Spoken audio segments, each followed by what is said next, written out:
Hey everyone, welcome to another $1,000 strap search. I've got my $1,000 in singles here and I'm about to show you what I found. But before I do, let's talk about this week's tip. Now, sometimes banks in the vault go through money fairly quickly and they're constantly replenishing.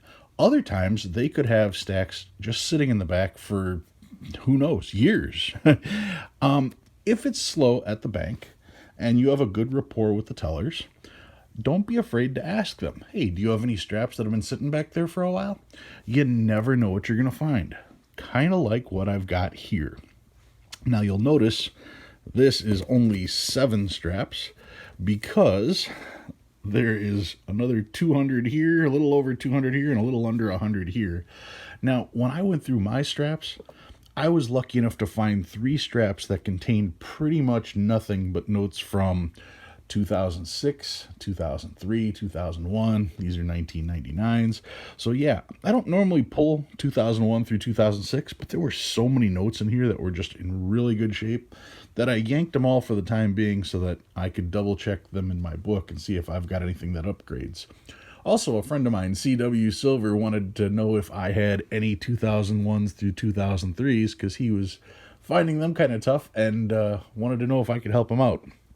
Lucky for us, the bank helped us both out. So I'll go through these and I'll see what I can do for you there.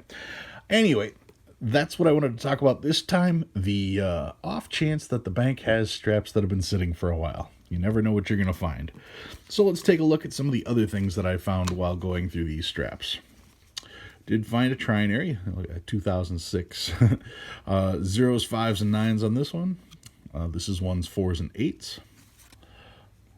3s, 4s, and 9s, one away from a radar. That's so close, but still a trinary. 0s, 1s, and 7s on this one, really good shape.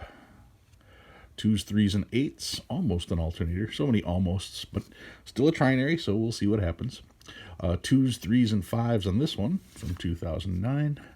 0s, 4s, and 5s. Yep, if that was a 0 or if that was a 5, if that was a 5, that would have been really cool.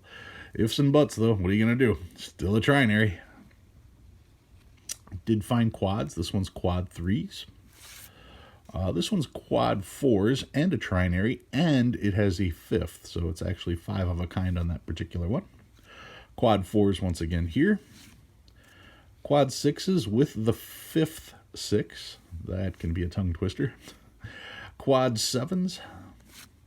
Another quad 7s. This one's 2003 as well, so that's nice. Another really nice 2003, and it's got quad 0s on it.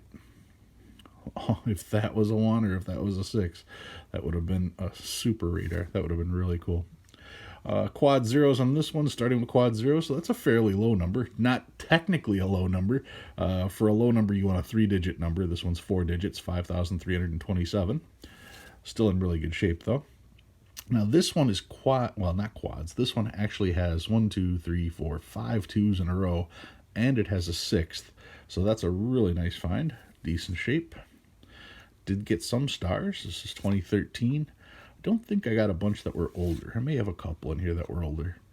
But yeah, I'm about ready to check all my stars. That starts with a couple zeros. Maybe something neat there. Hopefully this isn't one. And then older notes. Now, I already said all of these are from 2006, 2003A, 2003, 2001. These are all 1999, so I'm not going to go through each of those. But I did find other stuff as well. These were 1995. This one's in really nice shape. It's got an X on it. That means that they've gone through all the numbers while this was an A. Then they did it all again as a B, as a C, and so on down the line until you got the X. So there were quite a few printed here, and this one's just in really, really good shape. Another 95, this one not as nice. This one's alright as well, so it's in pretty good condition. Quite a few 95s, but with the number of 99s and everything else that I found, I'm not really too surprised that there were this many. I was also keeping an eye out for web notes with all of these that were there, and I didn't quite see any. This one's got some decent color left in it. Somebody wrote on that one. Real hard crease there, so probably going to go away. Look at how bright that is. That one's in really nice shape. And the oldest note of the group, this one is from 1985. Now, I was kind of surprised. With all the old notes that were there, I figured I'd find a lot more 81s or 70s or something like that, but nope. One lonely 1985 was all I ended up finding. All right, so what did I pull out from my safety deposit box? Well, I only have two of these, and I've shown the other one. The other one was a $3 bill. This is what's called obsolete bank currency. This is from the Canal Bank of New Orleans.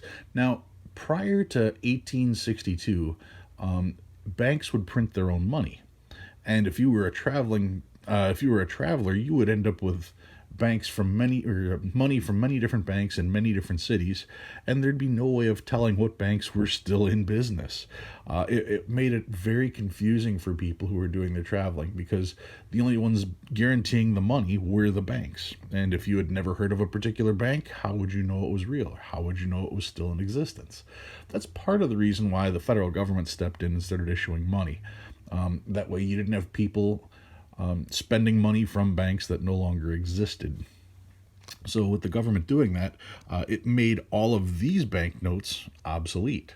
That's why they're obsolete banknotes. These were, like I said, guaranteed by the banks. Now, this particular one is a $20 bill from New Orleans, Louisiana, the Canal Bank in New Orleans. And what's really interesting about this one, aside from the condition, because it's really nice, I mean, look at those corners. There aren't any creases. If you look at the bottom, it's actually off-cut. You can see part of the next bill in there, which that's kind of interesting. The unfortunate thing about this, though, is this $20 bill, you can see, does not have a serial number. It only has the 18 for the date. They never wrote in an actual date. And there are no signatures, which means this $20 bill from the Canal Bank was never issued. Now, let's flip this over real quick. You can see the back there. It's pretty ornate. It's interesting seeing the red on the back rather than the standard green. You can see Canal Bank, New Orleans like that. Just really interesting note. You know, very detail-oriented there. Pretty cool. What's that say on the bottom? See if I can't get that to focus in there. That is who printed it. Pretty tough to read, but I'll let you guys pause it and figure it out. Anyway, the $20 Canal Bank $20 bill says right on here, the New Orleans Canal Banking Company will pay $20 to the bearer on demand. Now, because this wasn't actually issued, you can't redeem it for anything. It was never worth anything to begin with because it was never signed. However, because it wasn't issued, there's also no real accounting as to how many were actually printed. Now, once a bill is issued, they all have numbers, so you've got a numbering system saying how many there are. But a note like this that was never issued, they could have printed millions of these, and nobody would know the difference because they weren't issued. They didn't detract from the value on the bank. But as far as the note itself goes, not being issued, you have no idea how long they were printed. And this particular note falls victim to that because when it comes to obsolete bank currency, the Canal Bank, you will strain to find an actual issued note. I'm sure they are out there, but the unissued notes pretty much flooded the market.